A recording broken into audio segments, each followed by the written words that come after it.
ጤና ይስጥልኝ የጤናና ደህንነት ሄልዝ ኤንድ ሴፍቲ ኢትዮጵያ ተከታዮች እንኳን ወደ ቻናላችን በሰላም መጣችሁ። በተለይ በኢትዮጵያ የአመጋገብ ባህላችን ውስጥ የትኞቹ ምግቦች ለጨጓራ ተስማሚ ናቸው፣ የትኞቹ ደግሞ ተስማሚ አይደሉም የሚለውን ዛሬ እናያለን።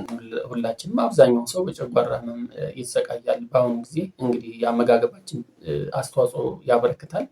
እንዴት መመገብ እንዳለብን ማወቅ የሚኖርብን ነጥቦችን ነው ዛሬ የምናየው። በዚህ ቪዲዮ የጨጓራ ህመም ወይም ጋስትሪቲስ ለመከላከል በአመጋገባችን ውስጥ ልናደርጋቸው የሚገቡ ጥንቃቄዎችና በቤታችን በብዛት የምንጠቀምባቸው ምግቦች በጨጓራችን ላይ ያላቸውን ተጽዕኖ በዝርዝር እንመለከታለን። ጨጓራ ጤንነት ጠቃሚ የሆኑ ምግቦች እንግዲህ የሚከተሉት ናቸው። ተፈጥሯዊ እርጎና እንጀራ። ተፈጥሯዊ እርጎ ማለት እንግዲህ እንዲቀዘቅዝ ተደርጎ በችኮላ የሚሰራ እርጎ ሳይሆን በተፈጥሮ በራሱ ሂደት ረግቶ የሚገኝ እርጎ ማለት ነው። እስተባለ በውስጣቸው የሚገኙ ባክቴሪያዎች ፕሮባዮቲክስ የተባሉ ባክቴሪያዎች ስለሚገኙ እነሱ ደግሞ ለጨጓራ ጤንነት ለመጠበቅና ቁስለትን ለመከላከል እንደሚረዱ ጥናቶች ያመለክታሉ። ሁለተኛው ፋይበር ያላቸው ምግቦችን መውሰድ ነው። እንደ ገብስ፣ አጃ እና ሙሉ እህል ሆል ግሬን የተባሉት ምግቦች ለምግብ መፈጨት ሂደት በጣም ጠቃሚ ስለሆኑ እነዚህንም መውሰድ ጥሩ ይሆናል ማለት ነው። ሌሎቹ አነስተኛ አሲድ ያላቸው ፍራፍሬዎችን መውሰድ ነው። ፓፓያና ሀባብ የመሳሰሉ ምግቦች ለጨጓራ ተስማሚና የማያቃጥሉ መሆናቸው ስለሚታወቅ ወይም ደግሞ ለጨጓራ ተስማሚ ስለሆኑ እነዚህ ምግቦች መውሰዱም ሌላኛው ለጨጓራ ጠቃሚ ምግብ ተደርገው ይወሰዳሉ። እነዚህም መውሰዱ ለጨጓራ ጤንነት አስፈላጊ ይሆናል ማለት ነው። ሌሎች ቀላል ፕሮቲኖችን መውሰድ ነው። ቀላል ፕሮቲን ማለት እንግዲህ ሲበሉ የማይከብዱ ናቸው። ከአሳና ከዶሮ የሚገኙ ስጋዎችን መውሰድ በቀላል ፕሮቲን ውስጥ ይመደባሉ። ቶሎ ዳይጀስት የሚሆኑ ወይ ደግሞ ቶሎ የሚንሸራሸሩ ምግቦች ስለሆኑ እነሱ መውሰዱም በከብት ወይም በበሬ ስጋ ፋንታ እነሱን መውሰዱ በጣም ጠቃሚ ይሆናል። ስለዚህ እነዚህን ቶሎ በቀላሉ ስለሚፈጩ ጠቃሚ ምግቦች ናቸው። ለጨጓራ ተስማሚና ጠቃሚ ምግቦች ስለሆኑ እነዚህን መውሰዱ አስፈላጊ ይሆናል ማለት ነው።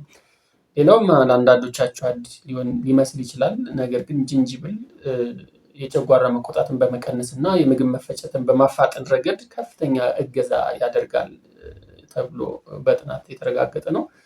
ስለዚህ የጨጓራ መቆጣትን በመቀነስ እና የምግብ መፈጨትን በማፋጠን ረገድ ዝንጅብል ጠቃሚ ምግብ መሆኑ ተገኝቷል። የዝንጅብል መጠንና የጨጓራችን ቁስለት በእርግጥ ይህንን ይወስናሉ። እንደሚታወቀው እንግዲህ ዝንጅብል የመቆጥቆጥ ባህሪ ወይም ማቃጠል ባህሪ ያለው ከቅመሞች ውስጥ ነው የሚመደበው።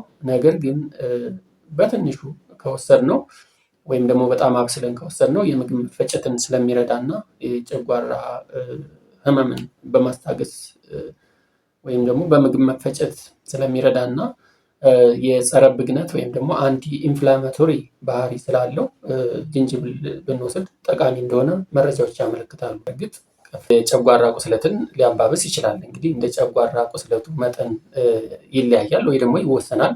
እንደገና ደግሞ የምንወስደው የዝንጅብል መጠንም እንዲሁ ይወስነዋል።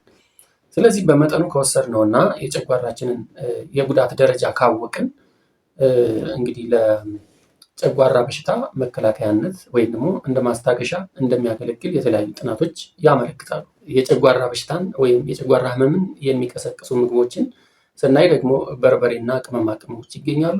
ቅመም የበዛባቸው ምግቦች ጨጓራ ግድግዳን ሊያስቆጡ ይችላሉ። ለምሳሌ እንደ ቃሪያ፣ ነጭ ሽንኩርት የመሳሰሉት እነዚህ እንዲወሰዱ አይመከርም። በጣም ከፍተኛ የሆነ የጨጓራ ችግር ካለ ማለት ነው። ያው በትንሹ መውሰድ ይኖርብናል። እዚህ ጋር ማስታወስ ያለብን ምንድን ነው? እነዚህ ምግቦች አትውሰዱ ሲባል ሙሉ በሙሉ አትውሰዱ ማለት አይደለም። እንደ ጨጓራችን የጉዳት መጠንና እንደምንወስደው የምግቦች መጠን ይለያያል። ስለዚህ ከእነሱ የምናገኘውን ምግብም ማጣት የለብንም። ምክንያቱም እነሱ የተለያዩ የቫይታሚንስ፣ የሚኔራልስ፣ የፕሮቲንስ እና የሌሎች ምግቦች ንጥረ ነገሮች ምንጭ ስለሆኑ እነሱን ማጣታችን በሌላ በኩል ደግሞ የጤና ችግርም ስለሚያደርስብን በመጠኑ እንውሰድ ለማለት ነው እንጂ ሙሉ በሙሉ ተዋቸው ማለትም አይደለም። ስለዚህ እነዚህን ነገሮች ከግንዛቤ ውስጥ እንድታስገቡ ለማስታወስ ስለፈለግኩ ነው። ለማንኛውም በርበሬና ቅመማ ቅመሞች የበዙባቸው ምግቦቹን መቀነስ የጨጓራ በሽታ የጨጓራ ህመምን ለማስታገስ ወይም ለመቆጣጠር ጥቅም ይኖረዋል ማለት ነው። ሌላ ቡናና ሻይም እንዲሁ በተለይ በባዶ ሆድ አለመጠጣት ሌሎኞቹ ጥንቃቄ ልናደርግባቸው የምንችለው የምግብ አይነቶች ናቸው። እርባትና የከብት ስጋ ነው። እነዚህ ምግቦች ለመፈጨት ረጅም ጊዜ ስለሚወስዱ ጨጓራ ላይ ጫና ይፈጥራሉ እና እነዚህም በመጠኑ መውሰድ ወይ ደግሞ በተቻለ መጠን ሌሎች የስጋ አማራጮችን እንደ አሳና የዶሮ ስጋ በመተካት እነዚህ ምግቦችን እያዩ መውሰድ ያስፈልጋል ማለት ነው። እስኪሻል ድረስ እነዚህ ምግቦች ባይወሰዱ ይመከራል ማለት ነው፣ በሌሎች ምግቦች በመተካት። ሌላ አሲድ የበዛባቸውና እንደ ሎሚና ብርቱካንና ሌሎች ካፊን ያለባቸው መጠጦችን እንዲሁ ባለመውሰድ የጨጓራን በሽታን ማስታገስ ይቻላል፣ ወይ ደግሞ እንዳይባባስ ማድረግ ይቻላል ማለት ነው። ሌላው የአመጋገብ ስርዓት ናቸው። የአመጋገብ ስርዓት ማለት እንግዲህ ቅድም ከላይ ከዘረዘርናቸው ምግቦች በተጨማሪ አመጋገባችንም የራሱን የቻለ አስተዋጽኦ ያደርጋል። ለዚህ ለጨጓራ ህመም ወሳኝነት አለው። በሰዓቱ መመገብ፣ ምግብም በአግባቡ ማኘክ እና ከመተኛታችን በፊት ደግሞ ቢያንስ 3 ሰዓት ቀደም ብሎ ምግብን መብላት ለጨጓራ ህመም ለመከላከል የሚረዳ ዘዴ ነው ወይ የአመጋገብ ስርዓት ነው ማለት ነው። ዛሬ ያዘጋጁት መረጃ ይህን ይመስላል። እናንተ ስለ ጨጓራ የሚስማማችሁ ወይስ የማይስማማችሁ የምግብ አይነቶች የትኛዎቹ እንደሆኑ ኮሜንት ቦክስ ላይ ብታሳውቁንና ብንማማርበት ጥሩ ይሆናል። ቪዲዮን ከወደዳችሁት ላይክ አድርጉ፣ ለወዳጆቻችሁም ሼር አድርጉ። ተጨማሪም ሰብስክራይብ ያላደረጋችሁ እንዲህ አይነት የጤናና ጤና ነክ መረጃዎችን ደርሷችሁ ሰብስክራይብ በማድረግ ቤተሰብ እንድትሆኑ ለማሳሰብ እወዳለሁ። በቀጣይ ቪዲዮ እስክንገናኝ ጤና ይስጥልኝ።